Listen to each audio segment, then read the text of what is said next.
Hip hip اور کڑوا کڑوا تھو تھو، کہ جب اللہ تبارک و تعالیٰ کی طرف سے کسی مصلحت کے تحت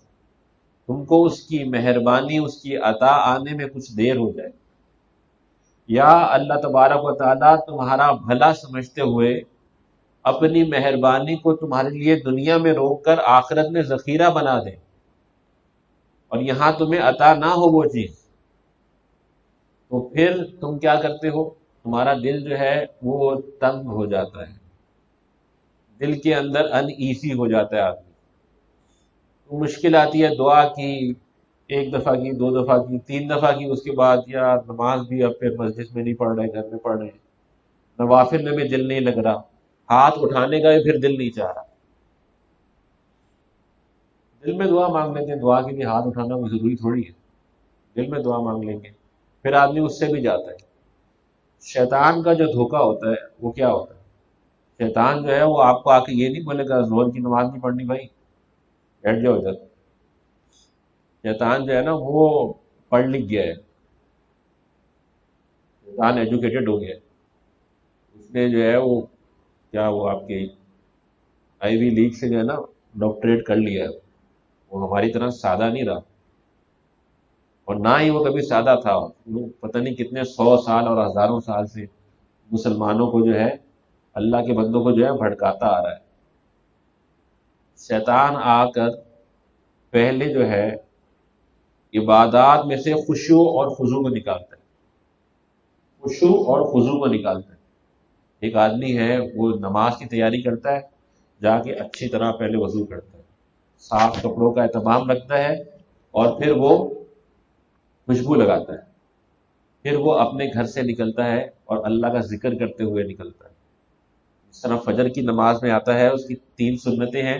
فجر کی نماز میں آپ صبح وضو کر کے پہلے جو 2 سنتیں ہیں فجر کی، وہ آپ اپنے گھر میں پڑھیں۔ اس کی سنت یہ ہے کہ اپنے گھر میں پڑھیں، فجر کی سنت مسجد میں نہیں پڑھنی، اس کی سنت یہ ہے، وہ ظاہر ہے جب مسجد میں ہے تو مسجد میں ہی پڑھیں گے، تو ایسی حالت میں تو، لیکن اس کی سنت یہ ہے کہ وہ سنت گھر میں پڑھیں،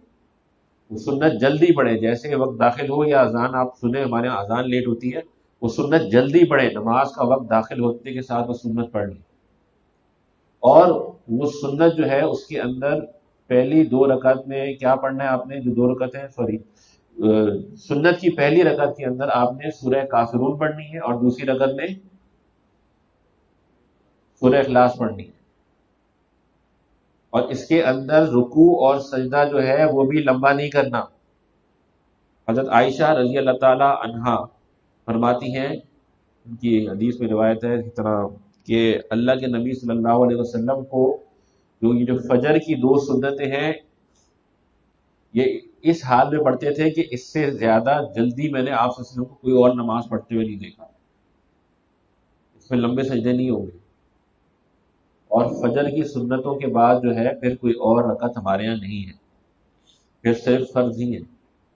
اور ان فرضوں کے بعد بھی ہمارے یہاں کوئی اور رکعتیں نہیں ہیں، پھر اشراق ہی، ٹھیک ہے نہیں؟ تو یہ ایک انفارمیشن ایک طرف آ گئی آپ کو۔ موضوع ہمارا یہ چل رہا تھا کہ انسان جو ہے وہ خوشی و خضوع کے ساتھ گھر پر وضو کر کے، اچھے کپڑے پہن کے، خوشبو لگا کے، سنتوں کا اہتمام گھر پہ کر کے مسجد جاتا ہے، مسجد میں داخل ہوتا ہے، دعا پڑھتا ہے، دعا پڑھ کے 2 نفل تحیۃ المسجد پڑھتا ہے، اس کے بعد وہ ذکر میں لگ جاتا ہے، پھر نماز پڑھتا ہے، نماز پڑھنے کے بعد وہ بیٹھا رہتا ہے، دعا کرتا ہے، جو تسبیحات ہیں وہ کرتا ہے، اپنے نوافل سنتیں اور نوافل اگر کا وقت ہے تو وہ ادا کرتا ہے، اور اس کے بعد وہ تھوڑی دیر اللہ تعالیٰ سے دعا کر کے اور وہاں سے واپس نکل آتا ہے، اور نکلتے ہوئے اللہ تعالیٰ سے دعا کرتا ہے، اللہم انی اسألک من فضلک و رحمتک، اور پھر وہ اپنے گھر آ جاتا ہے۔ یہ ہوتی ہے خشوع و خضوع۔ شیطان جو ہے وہ پہلے آ کے آپ کو یہ بولے گا، بھائی مسجد میں وضو خانہ نہیں ہے، وہیں جا کے وضو کر لینا، نماز ہی پڑھنی ہے نا، فرض تو نماز ہی ہے، وہیں جا کے وضو کر لینا، اور کپڑوں میں کیا عام کپڑوں میں نماز نہیں ہوتی؟ ساری دنیا کے ساتھ اسی کپڑوں میں گھوم رہے ہو، ان میں نماز نہیں ہوتی؟ وہ کیا پہنتے ہیں، لوور پہن لیا اور وہ جو اوپر کرتا ہوتا ہے شارٹ والا، وہ اکثر دیکھا ہے ہمارے ماشاءاللہ اتنے بزرگ لوگ آتے ہیں ہماری مسجد کے اندر،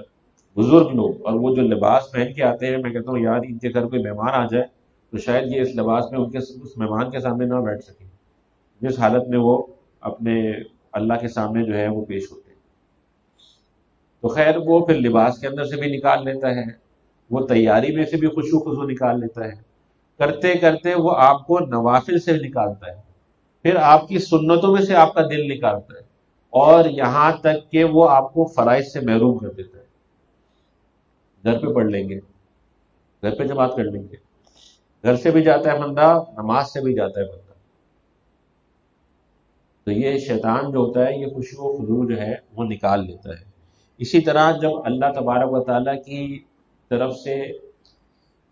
مصلحت کے تحت عطا روک لی جاتی ہے، یہاں لکھا ہوا ہے منع ہو جاتی ہے، تو شیطان کو بڑا اچھا موقع ملتا ہے۔ اور یہ جو کتاب لکھی گئی ہے، کل ہم اسی پر وہ ایک مکالمہ کر رہے تھے دوستوں کے ساتھ، یہ جو کتاب لکھی گئی ہے ان کے لیے جو تصوف سے ریلیٹڈ لوگ ہیں، عام آدمی کے لیے یہ کتاب اتنی فائدہ مند نہ ہو، جو تصوف کے کہتے ہیں نا سمندر میں چھلانگیں لگا چکے ہیں، یہ ان کے لیے کتاب ہے کہ اس میں تصوف والوں کو یعنی سلوک کے طے کرنے والوں کو ہدایات دی جا رہی ہیں کیسے بچنا ہے اور کیسے بڑھنا ہے۔ اب اس میں یہ بتاتے ہیں کہ جب شیطان یہ دیکھتا ہے کہ ذرا سا جو ہے نا وہ شیشے میں بال آ گیا، کہ بندہ جو ہے آج پریشان ہے، آج اس کی دعا قبول نہیں ہوئی ہے، یہ پریشان ہے، وہ فوراً حملہ کرتا ہے۔ وہ سب سے پہلے ہمارے دل میں جو ہے نا وہ وسوسے ڈالنا شروع کرتا ہے۔ یہ جو وسوسے ہیں یہ وہی ہے، یہ دل تنگ ہونا شروع ہو جاتا ہے۔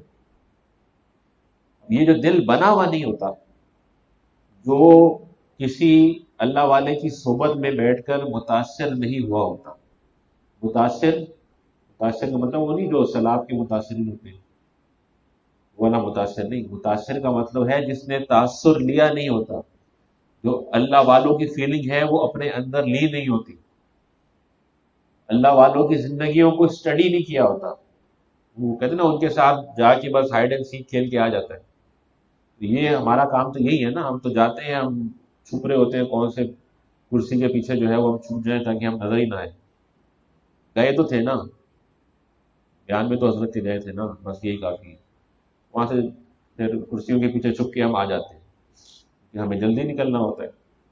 اور گھر پہ ہمیں ویسے بھی اتنے کام ہوتے ہیں کہ ہم آتے دیر سے ہیں۔ تو بہرحال جن کے دل بنے نہیں ہوتے، جن کے دل بنے ہوئے ہوتے ہیں الحمدللہ وہ اللہ کے ولی ہوتے ہیں، وہ تو اس چیز سے نکل جاتے ہیں، وہ صبر کر لیتے ہیں۔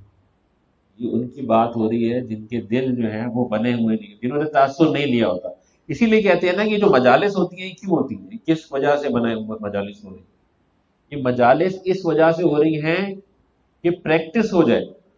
آپ یہ دیکھیں نا، جیسے پولیس والے ہوتے ہیں یا فوج والے ہوتے ہیں، وہ کیا ساری عمر ٹریننگ کرتے رہتے ہیں؟ وہ شروع میں ان کو ٹریننگ کرائی جاتی ہے، ان کو رگڑا دیا جاتا ہے، ان کو ورزش کرائی جاتی ہے، اس کے بعد ان کو پوسٹنگ دے دی جاتی ہے، جاؤ بھائی کام کرو۔ وہ ساری عمر ٹریننگ تو نہیں کر رہے ہوتے، تو فیلڈ میں ہوتے ہیں۔ فوج ہوتی ہے وہ کہاں کہاں جا کے لڑتے ہیں، اور وہ کیا ہر وقت جیسے ہماری فوج جو ہے وہ ایک جو کہتے ہیں دنیا کا مشکل ترین مقام ہے سیاچن، وہاں پر ہماری فوج جا کر ملک کے جو سرحد ہے اس کی حفاظت کرتی ہے۔ تو کیا وہ سیاچن میں ٹریننگ لیتے ہیں ان کی؟ سیاچن میں جانے کے لیے جو ہے نا ون وے روٹ ہے، واپس آنے کا پتہ نہیں ہوتا۔ کیا سیاچن میں ٹریننگ کرتے ہیں بیچارے جو وہاں بیٹھے ہوئے؟ وہ ایک دفعہ ٹریننگ دی جاتی ہے، اس کے بعد ان کو فیلڈ میں چھوڑ دیا جاتا ہے، اب جاؤ، اب تم جہاں بھی جاؤ گے نا، اب تم انشاءاللہ جو ہے وہ جو تمہارا منصب ہے اس کے مطابق پرفارم کرو گے۔ اسی طرح یہ صحبتیں ہوتی ہیں اللہ والوں کی۔ ہمارے لیے یہ آسانی ہے کہ ہمارے لیے ہفت وار مجالس رکھ دی گئی، بزرگوں کے یہاں یہ اہتمام ہو گیا ہے کہ ہفتے میں ایک دفعہ مجلس ہو رہی ہے۔ پہلے کہاں یہ ہوتی ہوگی؟ پہلے الگ حساب تھے، پہلے لوگوں کے اندر جمع کرنے کی، ہولڈ کرنے کی استعداد تھی، سال بعد بھی اپنے شیخ کے پاس آتے تھے تو ابھی پیالہ خالی نہیں ہوا تھا دل کا۔ اب تو شیخ کی مجلس سے اٹھنے سے بلکہ خانقاہ سے باہر جانے سے پہلے پیالہ خالی ہو چکا ہوتا ہے، کیونکہ فوراً جیب میں ہاتھ جاتا ہے، موبائل دیکھتے ہیں تو پہلا ہی میسج ایسا میسج آیا ہوتا ہے کہ وہ سارا جو اندر سنا ہوتا ہے وہیں نکل جاتا ہے، حفاظت ہی نہیں ہے۔ ایک صاحب نے مجھے کوئی ویڈیو بھیجی تو ان کا آپ نے میرا وہ میں نے آپ کو بھیجا تھا نا، میں نے کہا جی بھیجا ہوگا کیا ہوا، ان کا آپ نے ویڈیو نہیں دیکھی، میں نے کہا نہیں ویڈیو نہیں، تو آپ نے ویڈیو ہی نہیں دیکھی، میں نے کہا میں نے ویڈیو نہیں دیکھی، میں نے ویڈیو ڈاؤن لوڈ سے بند کیا ہوا ہے، میں نہیں دیکھی ویڈیو، کیوں ویڈیو دیکھوں بھائی، نہیں تو آپ نے دیکھی ہی نہیں ہے، میں نے کہا بھائی میں نے واقعی نہیں دیکھی، او پھر میں آئندہ آپ کو ویڈیو بھیج کے نا آپ کو فون کر دیا کروں گا، میں نے کہا نہیں نہیں میں دیکھ لیا کروں گا، آئندہ ویڈیو بھیج کے نا آپ کو فون بھی کیا کروں گا، میں نے کہا واہ، یہ اتنی ضروری چیز ہے بھائی، دل جو ہے وہ بنانے کی یہ محنت ہے، اور دل کو بنانا اور اس کو بچانا اس کے لیے یہ کتابیں بھی لکھی گئی ہیں۔ یہ ہم یہاں پر اگر یہ تذکرہ کر رہے ہیں اور یہ کتابیں جو ہے یہ پڑھ کے آپ کو سنا رہے ہیں تو اس کی کوئی وجہ ہے نا، کہ ان سے امید ہے کہ وہ دل جو ہے وہ بن جائے گا۔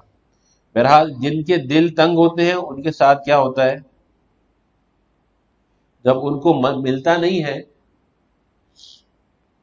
اور وہ پھر بھی جو ہے لگے رہتے ہیں، اور یہاں جو مصنف فرما رہے ہیں کہ جب منا سے دل تنگی تو اس سے اپنا بارگاہ الہی میں اہل اللہ کا طفیلی ہونا اور عبودیت میں سچا نہ ہونا سمجھ، یعنی جب دل تنگ ہو نہ ملنے پر تو یہ سمجھ لینا کہ تم جو ہو وہ طفیلی ہو۔ یہ طفیلی کی جو ہے نا، طفیلی یہ بڑا ایک مہذب جو ہے وہ جملہ ہے، پہلی جو ہے نا یہ لفظ جو ہے یہ بہت ہی مہذب لفظ ہے۔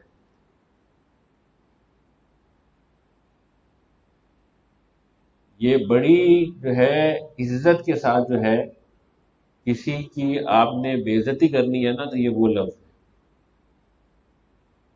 کہتے ہیں نا کہ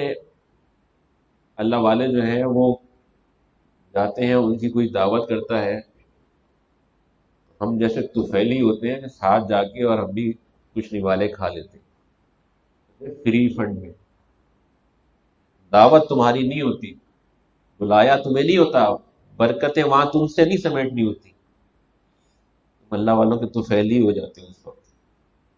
بھی ساتھ جائیں گے حضرت کے، تو وہ ہوتا ہے طفیلی۔ کہتے ہیں کہ جب آدمی کا اللہ کی منع پہ دل تنگ ہو اور عطا پہ دل خوش ہو تو بندہ تو سمجھے، وہ بندہ سمجھ لے کہ وہ اللہ والوں کا طفیلی رہ گیا ہے، اللہ والوں کا ساتھی نہیں رہا۔ پھر وہ ایک ہوتا ہے اللہ والوں کا ساتھی، ان کا شاگرد، ایک ہوتا ہے طفیلی۔ تو یہ جو حالت ہوتی ہے جب بندہ یہاں تک پہنچ جاتا ہے تو مصنف آگے فرما رہے ہیں کہ عبودیت میں سچا نہیں رہتا۔ عبودیت کی حالت ہم نے اس دن بیان کی تھی کہ بندہ صرف یہ جان لے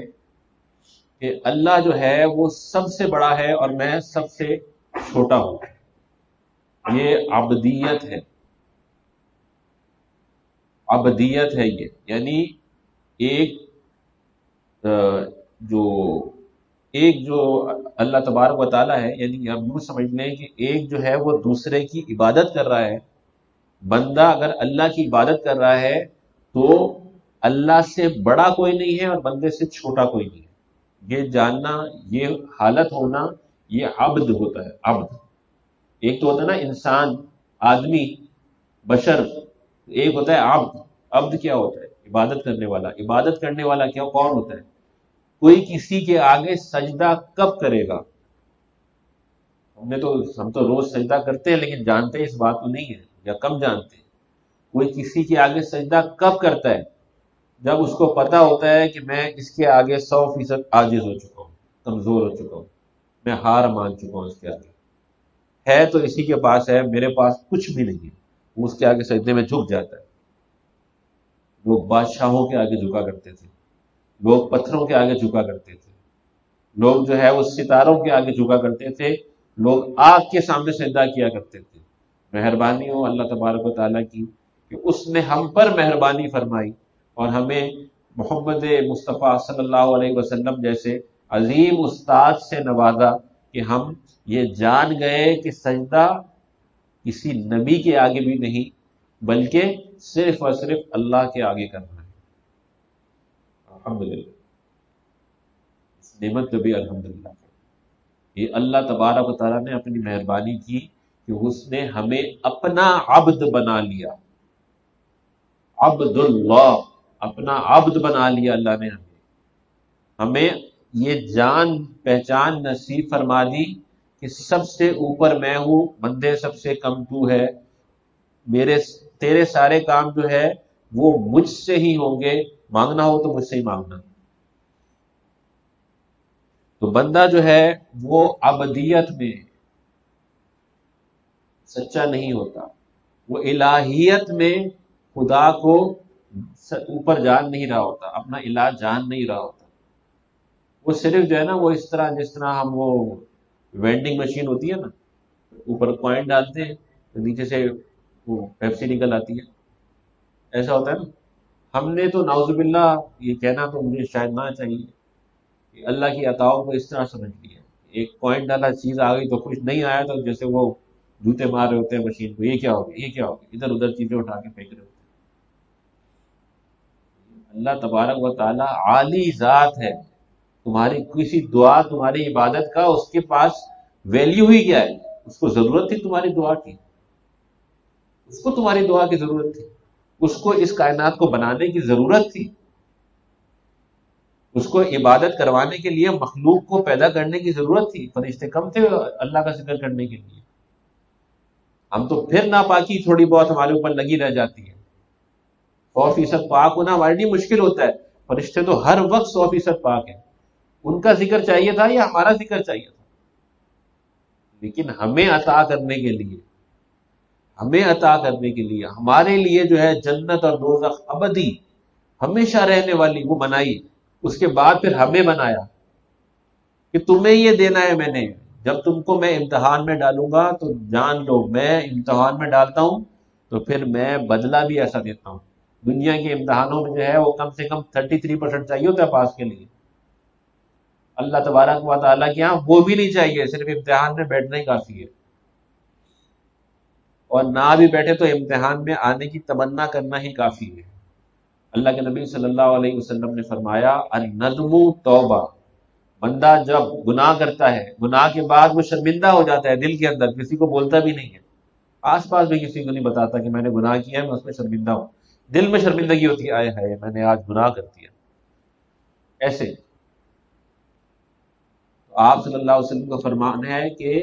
الندم توبہ، اللہ تبارک و تعالیٰ اس کی وہ شرمندگی کو ہی اس کی توبہ شمار کر لیتے ہیں، اس کے گناہ کو معاف فرما دیتے ہیں، اس سے اس کا گناہ معاف ہو جاتا ہے۔ اور گناہ معاف ہو جائے تو یقین کریں کہ اس کائنات پہ، اس زمین پر اور آسمانوں پر مٹا دیا جاتا ہے۔ معاف ہو گیا، اللہ تعالیٰ نے معاف کر دیا، آپ کوئی اور یاد رکھ کے کیا کرے گا؟ یہ ریکارڈ سے آؤٹ ہے، ختم ہو گئی یہ بات۔ اللہ تبارک و تعالیٰ کی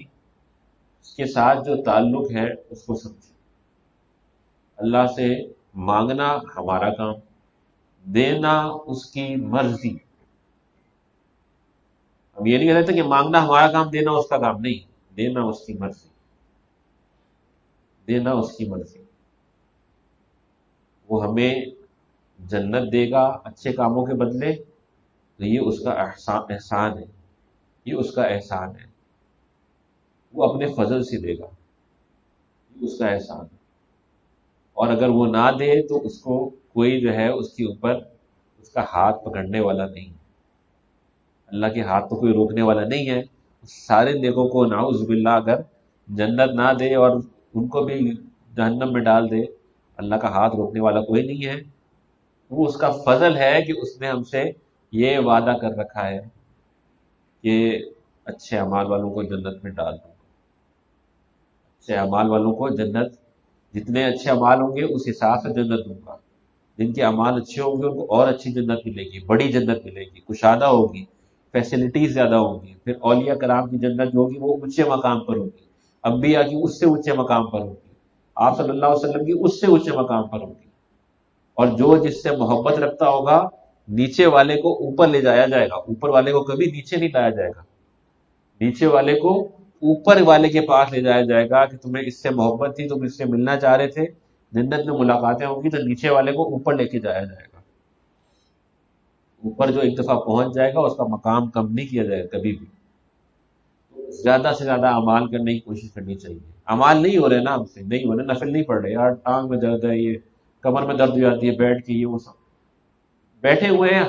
مانگیں اللہ تعالیٰ سے، دعا مانگیں، یہ تو مہینہ ہی مانگنے کا ہے، دعائیں مانگیں اللہ تعالیٰ سے، مانگیں کیا کیا مانگ سکتے ہیں، مانگیں، سپر مین بنا دے اللہ نے مجھے، مانگیں، اب اور کیا مانگیں گے، میرے ذہن میں تو یہی آ رہا ہے، سپر مین بنا دے بس، وہ نہیں بنائے گا کہ یہ تو یعنی کہ وہ پاسبل نہیں ہے، ایسی کوئی چیز ایگزسٹ نہیں کرتی، لیکن دعا تو ہوگی نا، تو یہی دعا مانگو گئی بھائی، اللہ تعالیٰ سے مانگنا ہے، مانگنا ہمارا کام ہے، عطا کرنا اس کی مرضی ہے، اس کو اس کے پاس زیادہ علم ہے، وہ دیکھتا ہے اس کو ابھی ضرورت ہے، اس کو دے دوں گا کہ دینے سے خراب نہ ہو جائے، کہیں وہ دینے سے خراب نہ ہو جائے بندہ، اس لیے وہ روک لیتا ہے اس کو، وہ اپنی عبادت کی طرف لگا دیتا ہے، اور اس سے ہوتا کیا ہے، جو سمجھدار لوگ ہوتے ہیں وہ آگے بڑھ جاتے ہیں، جو کمزور لوگ ہوتے ہیں، جنہوں نے کمزور کیسے، بس تعلق کمزور ہوتا ہے جن کا اپنے بزرگوں سے، جس کا اپنے بزرگ سے تعلق کمزور ہوگا وہ مصیبت کے وقت بالکل پہ ایسے کر گر جائے گا، اس کو شیطان خود آ کے نہیں، شیطان بھی اپنے کسی اسسٹنٹ کو بھیجے گا، ہاں یار وہ والا ہے نا، اچھا ٹھیک ہے، نہیں وہ اس کے پاس میں خود جاؤں گا، اس کے پاس تو چلا جانا، وہ اتنا کمزور ہوتا ہے شیطان خود بادر بھی نہیں کرتا اس کے پاس جانے کو، وہ کہتا ہے یار کسی کو، یار وہ چھوٹے کو بھیج دے۔ تو تعلق مضبوط ہونا چاہیے اپنے بزرگوں سے، اپنے بزرگوں سے تعلق مضبوط ہونا چاہیے، صحبت جو ہے اس کے اندر اٹھنا بیٹھنا چاہیے، اللہ تبارک و تعالیٰ کی عطا کا انتظار کرنا چاہیے، دعا کر کے کبھی بھی مایوس نہ ہو، دعا تو ہے ہی قبول، یہاں نہیں تو وہاں مل جائے گا۔ اللہ تبارک و تعالیٰ ہمیں ان باتوں کو سمجھنے والا بنائے، وآخر دعوانا ان الحمد للہ رب العالمین۔